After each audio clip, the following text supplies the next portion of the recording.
अस्सलामुअलैकुम। हल्ला न्यूज़ के साथ मैं हूं मरियम सफदर। खबर शामिल करते हैं। रेनाला खुद से आईजी पंजाब के विज़न के मुताबिक और अहकामात की रोशनी में थाना सदर रेनाला खुर्द में खुली कचहरी का इनाकाद किया गया, जिसमें डीपीओ काड़ा हसन इकबाल ने खसूसी शिरकत की।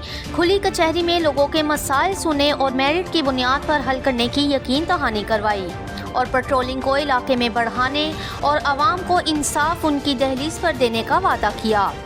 डीपीओ काड़ा हसन इकबाल का कहना था कि इस तरह की कई खुली कचहरियाँ मुनक्किद करने का मकसद आवाम और पुलिस में रवाबित को बढ़ाना है। लोग बिला खौफ थाना में आ जाएं।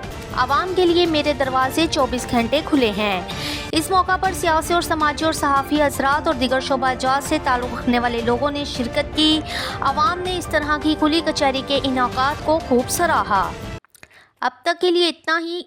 मज़ीद खबरों के लिए देखते रहें हल्ला न्यूज़।